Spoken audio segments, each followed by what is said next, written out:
I'm sitting on the hardwood floor of my completely empty living room right now, looking down at a dusty, frayed black notebook that I just pulled from beneath the loose floorboards at the back of the master bedroom closet. The movers left about 2 hours ago, taking the last of the cardboard boxes with them, leaving nothing behind but the echoes of my own breathing and the pale squares on the walls where our pictures used to hang. We signed the final divorce papers yesterday afternoon, a cold clinical process that took less than 15 minutes and dissolved 7 years of marriage with a few strokes of a black ballpoint pen. I thought that signing those papers was the final act, the absolute end of the worst chapter of my life. But this notebook just proved to me that the last 5 years of my marriage were a calculated, systematically recorded lie. It turns out that while I was losing my mind trying to figure out why the man I loved was fading away into a ghost, he was sitting right across from me, treating our relationship like a research project, cataloging my mistakes and checking off the days until he could finally erase me from his existence. Have you ever looked at the person sleeping right next to you? The person who knows your deepest fears and how you take your coffee in the morning and suddenly realized you don't actually know them at all. Have you ever had that sickening knot tighten in your stomach when you look back at a memory you thought was beautiful, only to realize it was completely hollow? Please drop a comment below letting me know where you're listening from today, because sitting here in this empty house in Austin, Texas, watching the afternoon sun cut through the dusty blinds, I have never felt more isolated, and I really need to feel connected to the real world right now. If you've ever survived a breakup that made you question your own sanity, or if you've ever been betrayed by the one person you trusted with your life, please hit that subscribe button right now so we can get through this together, because sharing these truths is the only way I'm going to piece my reality back together. Before everything turned into this quiet nightmare, Asher and I had the kind of story people in our suburban Austin neighborhood envied. We met when we were 23, completely broke, sharing a cramped studio apartment that smelled permanently of cheap takeout pizza and old radiator steam. He was a brilliant, fiercely quiet tech security consultant who could spend 18 hours straight staring at lines of code, and I was a newly hired project manager at a local tech firm trying to prove I belonged in a room full of aggressive executives. We had nothing back then except a shared mattress on the floor and a massive, borderline delusional dream of what our future would look like. I remember the nights we would sit on the fire escape, sharing a single jacket against the Texas chill, talking about the house we would buy, the careers we would build, and how we would never let the corporate grind change who we were. Asher was my rock, a steady, deeply observant man who didn't say much, but when he looked at me, I felt entirely safe, completely seen and anchored to the earth. We worked ourselves to the bone for the next 4 years, climbing our respective ladders, until we finally bought this place, a beautiful, sun-drenched, mid-century modern house with a big backyard and a mortgage that tied our futures together in brick and mortar.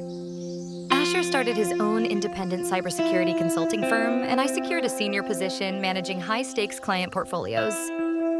On paper, we were the definition of the young, successful American couple making it happen. But as the financial security rolled in, a subtle, almost imperceptible shift began to take place under our roof. Asher became even quieter, but it wasn't the peaceful, thoughtful silence of our early 20s. It was a heavy, watchful silence that started to fill the rooms of our home like an invisible gas. He began spending late nights in his home office, keeping the door firmly shut, his face illuminated only by the harsh blue glow of 3 separate computer monitors. Whenever I walked in with a cup of tea or asked him how his day went, he would close his browser tabs with a quick, sharp click, turn to me with a polite, practiced smile, and tell me that everything was just fine. That it was just work stuff he couldn't legally discuss due to non-disclosure agreements. I brushed it off for months, telling myself that high-level security work was naturally stressful, that I was being overly sensitive, and that this was just what adult life looked like when you were both chasing massive career goals. But then the atmosphere in the house began to warp. It started with small, strange occurrences that made me feel like the ground beneath my feet was losing its solidity. One evening, I went to log into our joint savings account to pay the property taxes, and my password didn't work. When I asked Asher about it while he was making coffee the next morning, he didn't even look up from the mug. He just told me in a perfectly flat conversational tone that the bank had flagged a potential security breach on their servers, so he had updated the credentials to a temporary encrypted key for safety and would handle the tax payment himself. His voice was so calm, so entirely reasonable that I felt guilty for even asking. I nodded, apologized for bothering him before his first meeting, and went to get ready for work, swallowing the tiny sharp seed of anxiety that had just planted itself in my chest. A week later, I noticed a sleek silver external hard drive sitting on his desk, next to a secondary unbranded black laptop I had never seen before. When I casually asked him at dinner if he had taken on a new corporate client with strict hardware requirements, his fork stopped midair for a fraction of a second. He placed it down deliberately, looked directly at me, and said he was just running some routine diagnostics for a local startup. His expression was completely unreadable, a blank slate that gave away absolutely nothing. It was the same face he used when he was analyzing system vulnerabilities for major banks, and a cold shiver ran down my spine as I realized he was using that exact same analytical, detached expression on me. I started to feel like a guest in my own home walking on eggshells, constantly checking my own behavior to see if I was doing something to trigger his emotional withdrawal. The warmth that used to define our relationship was evaporating, replaced by a cold clinical routine where we talked about grocery lists, lawn maintenance, and weather patterns, but never about us. The real breaking point happened on a rainy Tuesday evening in late October, a date that is now permanently burned into my memory. Asher was away in Houston for what he claimed was a mandatory 3-day cybersecurity audit for an energy conglomerate. The house was deafeningly quiet, the rain drumming a frantic, irregular rhythm against the glass windows of the living room. I was sitting at the kitchen island, finishing up a budget report for my own team, when I realized I needed a specific software license key that Asher usually kept stored in a shared digital cloud folder. I logged into our home network, but when I tried to access the shared drive, a bright red notification popped up across my screen: access denied. User permissions revoked. My heart did a sudden violent flip in my chest. Why would my access be revoked on our own private home network? Thinking it was a technical glitch, I walked down the dark hallway to his home office. The door was locked, which was unusual even for him when he was out of town. My hands were shaking slightly as I went to the kitchen, found the emergency spare key in the junk drawer, and walked back to the office door. The lock turned with a loud metallic click that sounded like a gunshot in the silent house. I pushed the door open, the room smelling of stale coffee and electronic heat.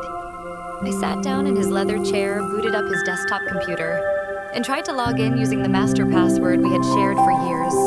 It failed. I tried 3 more times, my breathing becoming shallow and rapid until a sinking feeling told me to check the physical space around me instead of the digital one.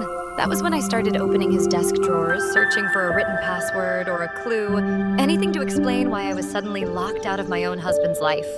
Instead of a password sheet tucked far back into the bottom drawer beneath a stack of old tax returns, I found a heavy, unbranded black folder.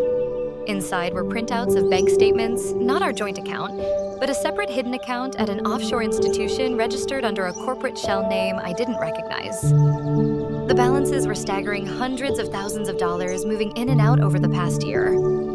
But what made the blood drain entirely from my face was a secondary document pinned to the back of the statements. It was a formal, detailed background check and financial asset assessment on me. It listed my personal credit score, my individual retirement accounts, my inheritance from my grandmother, and even a log of my daily commutes to the office for the past 3 months. My own husband had hired a private firm to investigate me, tracking my financial footprint and my physical movements as if I were a target in a corporate espionage case. I sat there in the dark office holding those papers, the room spinning around me. The level of premeditation, the sheer scale of the secrecy felt like a physical blow to my sternum. Why would he do this? We were married. We were supposed to be a team. I felt a wave of intense, suffocating panic wash over me, followed immediately by a desperate protective instinct to hide the fact that I had found this out. I couldn't confront him over the phone while he was miles away in Houston.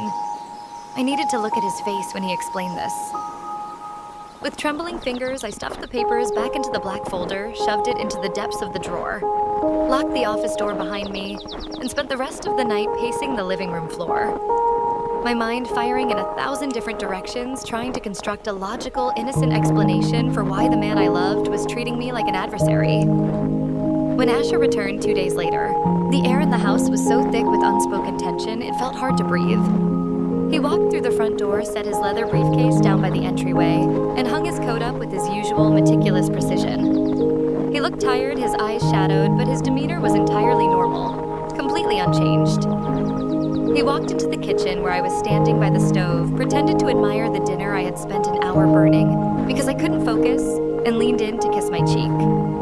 His lips were cold against my skin. I forced myself to smile, my entire body rigid with the effort of acting like nothing was wrong, while my heart hammered against my ribs so loudly I was certain he could hear it. "How was the Houston audit?" I asked, my voice pitching slightly higher than normal as I turned to face him, gripping the edge of the kitchen counter so tightly my knuckles turned white. Asher took a slow sip from the glass of water he had just poured, his dark eyes locking onto mine with an intensity that made me want to shrink back.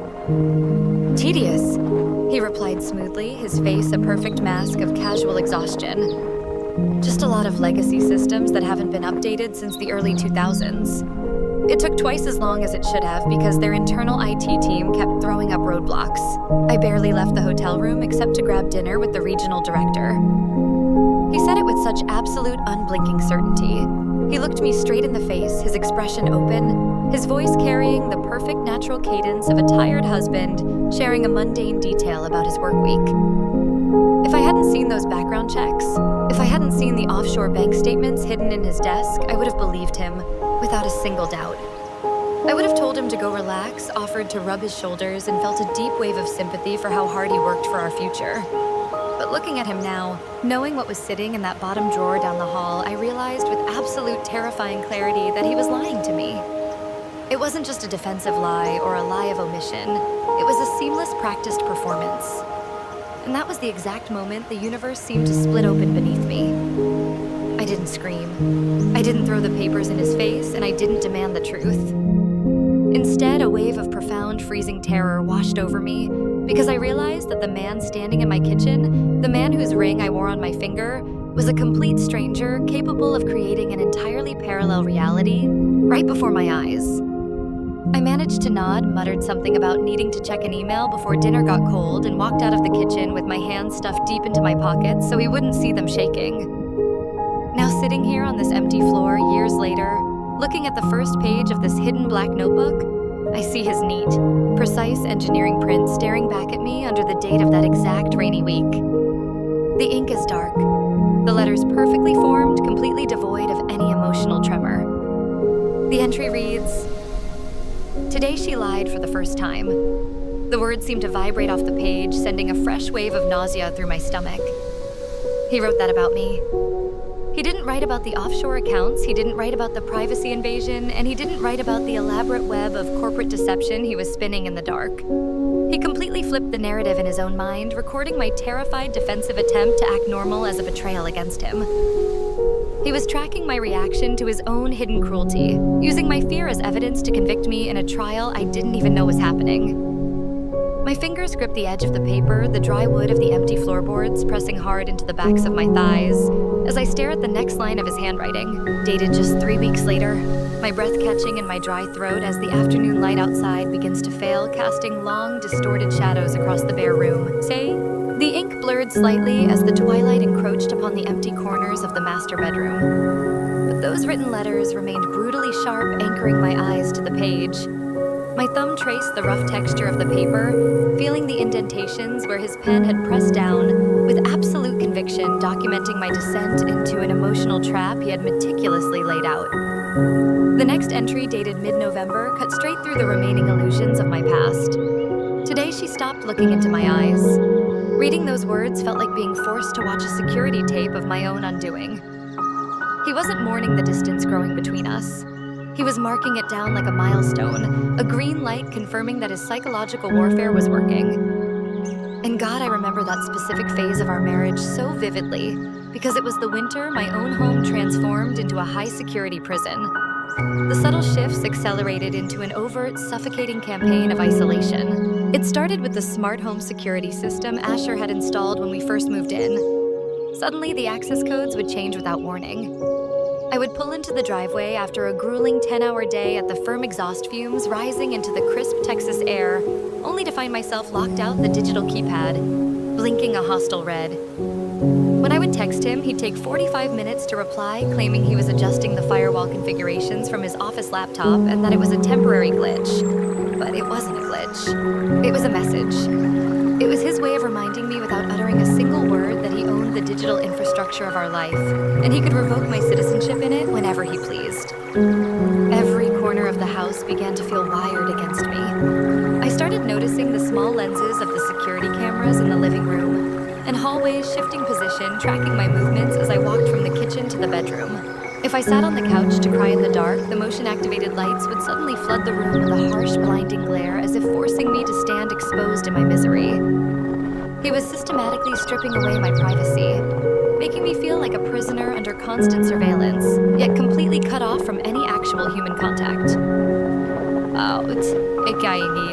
Inside the house, the atmosphere grew heavy, almost evolutionary in its cruelty.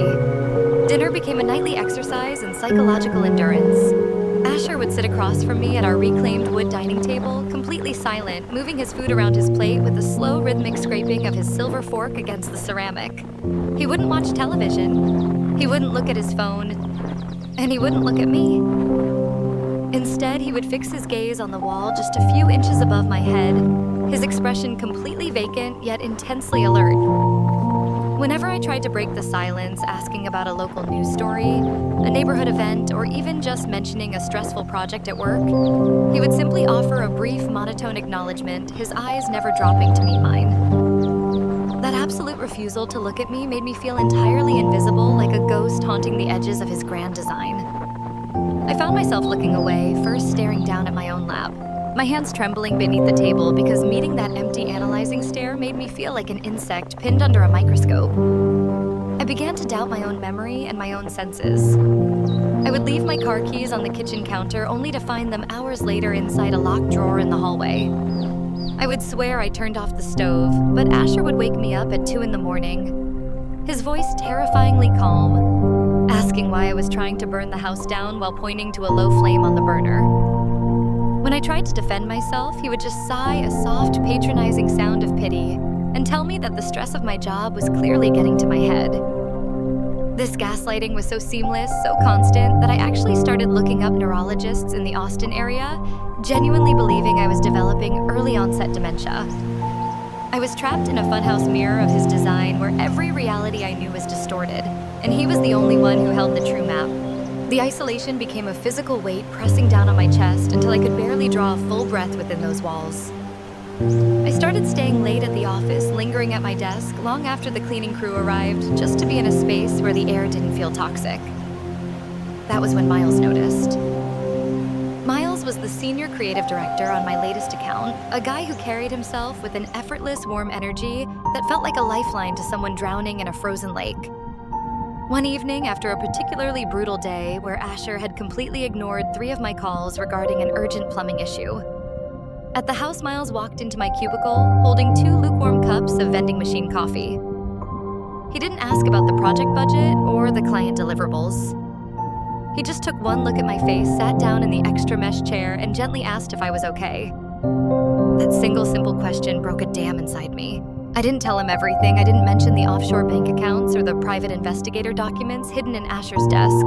But I poured out the agonizing loneliness, the terrifying reality of living with a man who looked right through me as if I didn't exist. Miles listened for over an hour, his eyes filled with a genuine, grounded empathy that I hadn't experienced in years. For the next few weeks, our lingering conversations became my sanctuary. We would grab quick lunches at the taco truck down the street or sit in the office break room laughing about ridiculous client feedback. Nothing physical ever happened. I never crossed that line. But emotionally, I was checking out of my marriage out of sheer survival. I needed to hear the sound of a human voice that didn't feel like a weapon. I needed to know that my existence still mattered to someone in this city. Miles represented everything Asher used to be present, warm and real, and that contrast made the ice in my home feel infinitely colder. Yet every time I returned home from those brief moments of relief, the guilt would eat me alive from the inside out. I felt like a criminal sneaking back into the scene of the crime, unaware that the entire house was rigged with silent alarms. I would sit in my car in the driveway for 20 minutes before going inside, forcing myself to practice a normal facial expression in the rearview mirror, trying to wash away any trace of the joy I had felt talking to Miles because I knew Asher was watching through the windows. The psychological toll of living a double life just to maintain my sanity was eroding what little strength I had left. I was trapped between a marriage that felt like a slow death and a friendship that felt like a betrayal of a vow that had already been broken by the other side. The psychological games reached a terrifying peak during our annual neighborhood holiday block party that December. It was a crisp, clear evening, the surrounding houses draped in expensive, professionally installed white Christmas lights, the smell of wood smoke and expensive red wine filling the suburban air. I had spent hours preparing for it, hoping against hope that a social setting surrounded by our peers would force Asher to drop the mask to laugh to remember who we used to be when we were just two broke kids chasing a dream. But the moment we stepped into our neighbor's crowded living room, Asher completely detached himself from my side. He moved through the crowd of local tech executives and neighborhood association board members like a politician, smiling warmly, clinking his glass against theirs, and engaging in deep animated conversations about artificial intelligence and cybersecurity trends. He was charismatic, charming, and utterly present for everyone else in that room. But whenever I attempted to join the circle he was speaking with, the transformation was instantaneous. The second my shadow fell across his periphery, his laughter would vanish, his posture would stiffen, and he would smoothly steer the conversation toward a completely different topic, effectively freezing me out of the group dynamic without anyone else noticing the subtle execution. It was a masterclass in social erasure. He was showing me in front of everyone we knew that his warmth was a resource he could distribute to strangers but would intentionally starve me of. I stood there on the periphery of our own social circle, holding a sweating glass of champagne, feeling a profound sense of humiliation wash over me as our friends laughed at his jokes, completely oblivious to the fact that he was actively suffocating his wife right in front of them. Driven to a point of sheer desperate madness by the end of the night, I waited until we walked back across our dark lawn and stepped through our own front door. The lock clicked shut behind us, the festive music from the neighbor's house fading into a dull, distant thud. Asher immediately dropped his keys onto the entryway table, his face reverting to that cold, expressionless slate within a fraction of a second, his entire body language signaling that the performance was over. The warmth he had displayed just 5 minutes ago evaporated as if it had never existed, leaving only the clinical, terrifying stranger I had come to fear. "Asher, stop!" I said, my voice cracking, as I stepped directly into his path, blocking the hallway to his office. "Please just talk to me. Look at me. What are you doing? Why are you treating me like I'm a virus in this house? If you hate me, just tell me. If you want out, say it. But stop doing this to my head." He stood perfectly still, his hands resting loosely in the pockets of his tailored slacks. He didn't blink. He didn't show anger, guilt, or even mild annoyance. Instead, he slowly leaned forward, his face inches from mine, and let out a soft, low chuckle that didn't reach his eyes. A sound so hollow and devoid of human warmth it made the hairs on my arms stand up.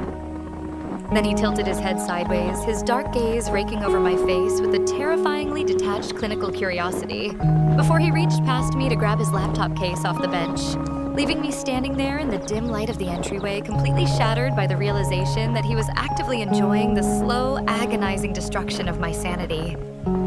I stood frozen as his footsteps retreated down the hall, the sharp, rhythmic sound of his leather shoes on the hardwood marking the exact rhythm of my collapsing world, while the silence of the house settled back over me like a heavy, suffocating shroud.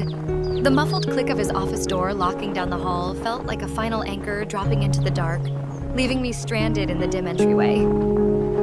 I stayed paralyzed on that exact spot for what felt like hours, listening to the high-frequency hum of the house electricity, my hands buried deep inside my sweater pockets to stop the violent tremors shaking my arms. Now sitting on this bare floor years later, my fingers trembling as I turn to the next page of this hidden black ledger. The entry waiting for me cuts through the dark with terrifying clarity. It is dated early January, just a few weeks after that hollow confrontation. His rigid uniform handwriting reads, "Today I know the truth." The sheer audacity of those 5 words makes my chest tighten all over again. He wasn't talking about discovering a secret affair or unearthing some hidden malice on my part.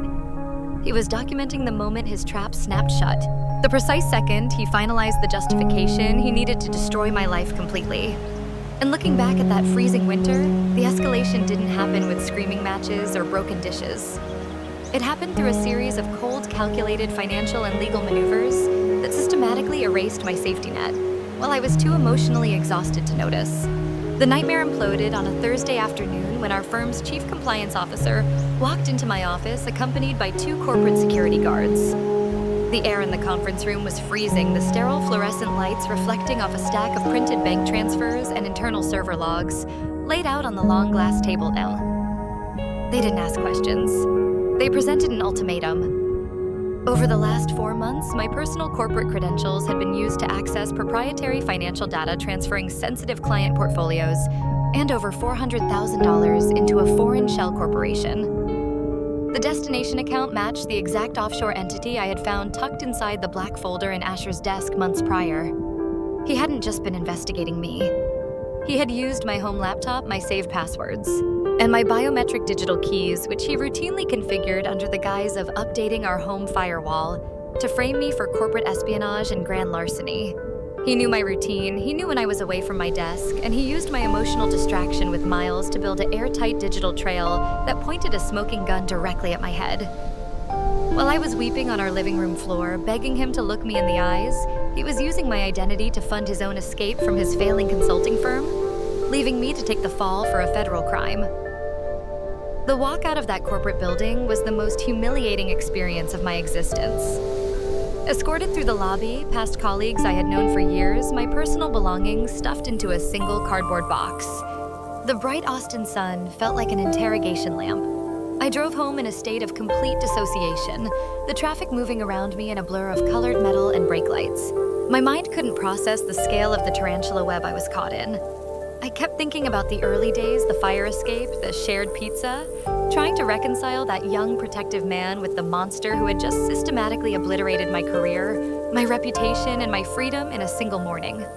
When I pushed open the front door of our house, Asher was already there, sitting casually at the kitchen island, a glass of iced water resting near his right hand. He didn't have his laptop open. He wasn't working. He was simply waiting for me, knowing exactly what time the compliance team would execute the termination. "You framed me." I whispered the words, tasting like ash in my mouth as I dropped the cardboard box onto the kitchen floor, the sound of plastic pens and folders spilling across the tiles. "You took everything I worked for. You used my name, my life to steal from my own company. Why, Asher? Just tell me why." He slowly turned his head to look at me, and for the first time in months, his eyes didn't slide past my face. He looked directly at me, his gaze flat, unblinking, and entirely devoid of anger or guilt. It was the face of an actuary calculating a column of numbers. "You checked out of this marriage months ago, Sienna," he said, his voice carrying a smooth, conversational rhythm that made me want to scream. "You brought another man into our orbit. You stopped looking at me. You broke the contract first. I simply protected my assets and mitigated the risk of a messy liabilities division. It's just math." The absolute clinical detachment in his voice struck me with the force of a physical blow. He had created the isolation engineered, the silence monitored my psychological breakdown, and the moment I reached out for a shred of human warmth from a friend, he used it as a legal and moral justification to ruin me. There was no passion in his betrayal, no heated anger or jealousy. It was a cold corporate restructuring of a human relationship.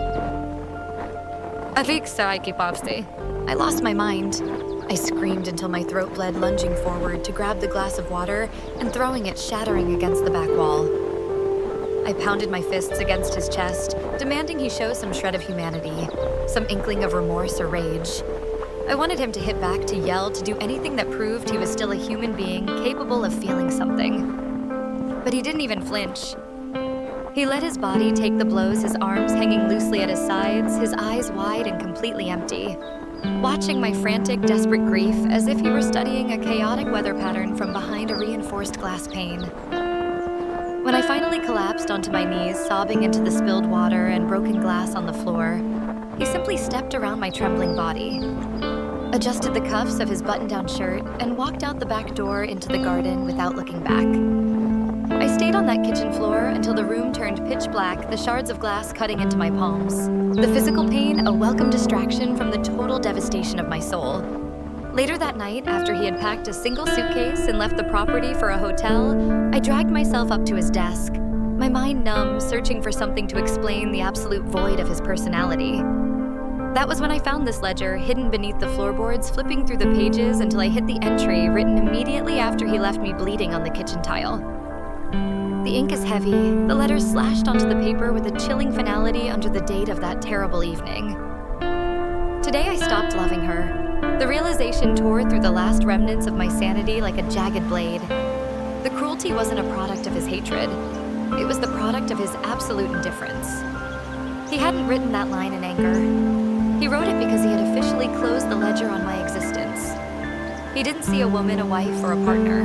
He saw an obsolete piece of software that he had successfully wiped from his hard drive. My entire body felt entirely hollow. A cold wind blowing through the space where my life used to be.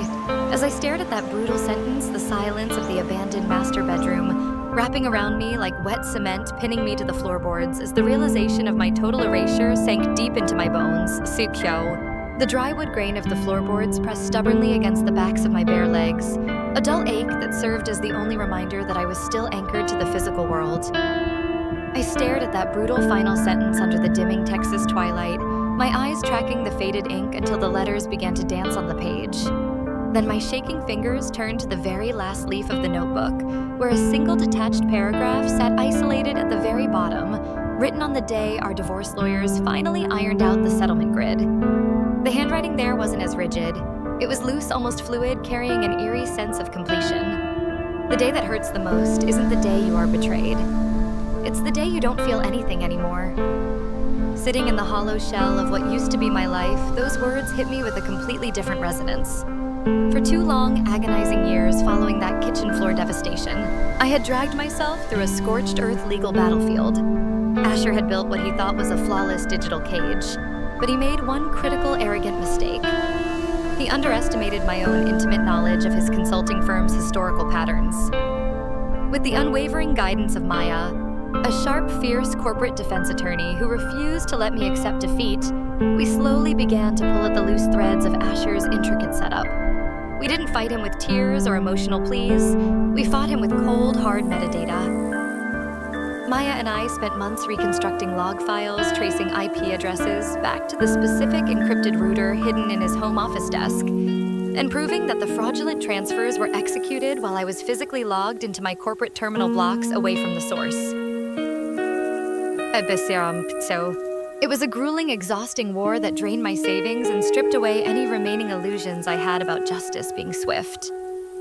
But the day the federal prosecutors dropped the inquiry against me and shifted their focus toward Asher's shell companies was the day the heavy iron band around my chest finally snapped. He had tried to bury me to save his own skin, but instead he left a digital roadmap that ultimately forced him to liquidate his assets, just to stay out of a correctional facility. He lost the firm, he lost his pristine professional standing in the Austin tech corridor, and yesterday he lost his hold on me completely when the judge signed the decree. But looking at his final written thought now, I realized the ultimate twist of this entire journey. Asher wrote that sentence about his own psychological state, believing his complete emotional numbness was a superpower that made him untouchable. He genuinely believed that clearing his heart of any human warmth made him victorious. But as I stand up from the hardwood floor, tossing the black notebook onto the kitchen counter, without a single shred of the panic that used to govern my days, I realize that very same quote belongs entirely to me now, and it is my ultimate salvation.